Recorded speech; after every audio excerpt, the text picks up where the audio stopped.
Yo guys, and welcome to a new video. Today I will give you my spoiler-free thoughts on Mission Impossible: The Final Reckoning.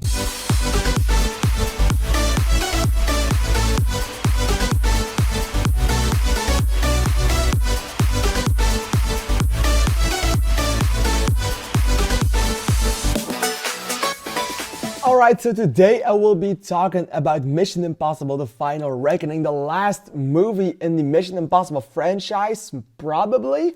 I mean, we still don't know if it's actually going to be the last one, but they are marketing it as it is going to be the last one. The final story for Ethan Hunt, the final mission that they, of course, set up in Dead Reckoning. This is the second part of that two-part Reckoning story.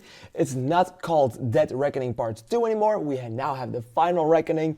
It's something that they say quite a lot in the movie, so you know it's the final reckoning. And yeah, this is a movie I have been waiting for a long time. Whenever this one was announced as a two-parter, it was awesome. Whenever I watched the first part of it in movie theaters, I wanted to watch the second part immediately, but we still had no date on that. COVID happened, and the strikes happened, and everything else happened, and now we are 2 years later, and now we finally have the movie. Thank the gods. Jesus Christ. Yeah. I have to say, I will always love myself some Mission Impossible. I do think this franchise is fucking awesome. I rewatched every single movie of this franchise just for the sake of watching this final chapter in movie theaters. And I have to say, that really paid off, because some of the things that I genuinely really loved about The Final Reckoning is its interconnectivity to the entire Mission Impossible franchise.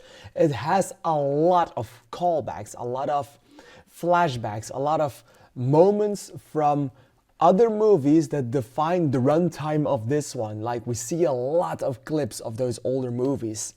And that's both a very good thing about it, but also a very down thing about it, because, well, it does make the runtime a lot longer, and you can totally feel sometimes when they use the same stuff over and over and over again on a repetitive basis, that it kind of feels repetitive for some moments. And you love when they make the callback, but if they do it 5 more times, then it's going to be a little annoying to watch it. And it did certainly not get to the annoying point of it, but it got to the point like, okay, we've seen it, get on. Like, there's an entire sequence in the beginning where we recap the entire journey of Ethan Hunt for a quick split second. That was fucking awesome. Then they do some very logical callbacks when we see characters and stuff like that throughout the movie, which is also logical, but they also use it when they are again talking about Ethan Hunt, and again talking about Ethan Hunt, and again talking about Ethan Hunt and everything that he did for the past 30 years. And at that point, it starts to kind of feel repetitive just to get the runtime a little longer. And I don't know if it was necessary so many times. So it's both a great thing and a down thing to it. For the rest, this movie, it had some criticisms on its first act, that it was very choppy. And now, having seen the movie, I have to say that I kind of agree with those criticisms. A lot of that has to do, I think, with those flashbacks, but also the way the movie progresses. Like, the movie wants to tell a lot of story in the runtime that they have, even though it is almost 3 hours. They still want to do so much with it that you really skip past the first hours real fast, with a lot happening. Okay, they do that, what the fuck?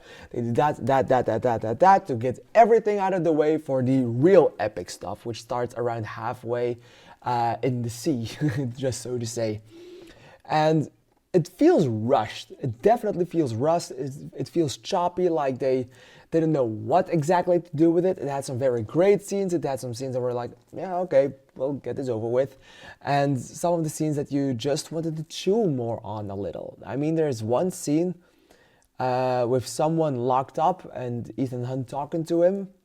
That was great, but there was no big payoff for other characters reacting to that stuff, which is something I deeply missed, like reaction from others to certain points of view, instead of only Ethan Hunt, or something that he does that shocks one of his teammates and they talk about it for 1 second and then forget about it for the rest of the movie. Some of things like that are completely rushed in the first hour to then just take them, and then they're just taking their time for the rest, for the epic stuff, like the big set pieces, the big action set pieces, which is awesome, which I love because that's the thing people go to a Mission Impossible movie for. But that first hour could have been fleshed out a little bit more, or just trimmed down a little so you could focus on the other more important things. It's great, it's still very good, but it was a little lengthy and a bit clumsy and a bit chunky and a bit of a lot. Another thing about this movie that I have a little bit of a criticism about is that it has some great set pieces, some great action pieces, some great, like, whatever happens in this movie, it's among the greatest things that has ever happened in this franchise. And yet, even though it finally truly feels like an actual Mission Impossible to pull the thing off that they have to pull off in this, it really feels like it's their biggest threat yet. There is something in this movie that was way too similar to all the other entries, which is not necessarily a bad thing, but I kinda sometimes missed the event or the feeling of a finale. It was just like every other franchise entry, just with some more flashbacks, but I think the story is left open wide enough for them to make even more sequels. It feels like Mission Impossible 3 all over again. It has enough to end it, but also enough to just go on with it. And if they still decide to go on with it, I would find that a little sad, because I do think they could have made the perfect ending with this one. It's not for nothing the final reckoning. So that is something that I am a little bit sad about, but not necessarily mad, if you have to say so myself. For the rest, everyone in this movie is fucking awesome. The set pieces are incredible. I loved everything that I saw. The tension was off the charts. I was biting my nails for seconds and minutes and hours on end because it was so tenseful. It has some great set pieces, as I just said. It's really, that is the big plus point of the movie. Tom Cruise is awesome. He runs a little less, but he still runs a lot, and Tom Cruise running is just so incredibly captivating to watch. I love that shit, and I go to the movies for that shit. So that was really, really awesome. In the end, Mission Impossible: The Final Reckoning is definitely a big, great finale movie to a franchise. I do think if you're not really a fan of Mission Impossible, this movie will confuse you quite a little bit. So I wouldn't really recommend it for casual viewers. I think they will enjoy it but not love it.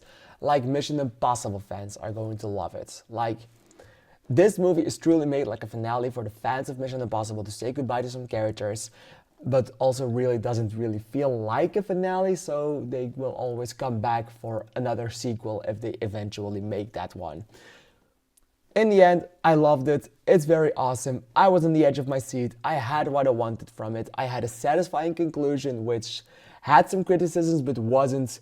But the bad aren't necessarily bad things. The bad are just minor inconveniences I found in this movie. And the minor inconveniences definitely do not outweigh the greats and the epics that this movie had to offer. I'm going to give this one 4.5 stars and a heart. This one is absolutely great, and I would recommend you to watch it in cinemas. What did you think of Mission Impossible: The Final Reckoning? Please let me know in the comments down below, because I'm really excited to hear your opinion on it. I want to thank you for watching, and I'll see you in the next video. Thank you, and bye-bye.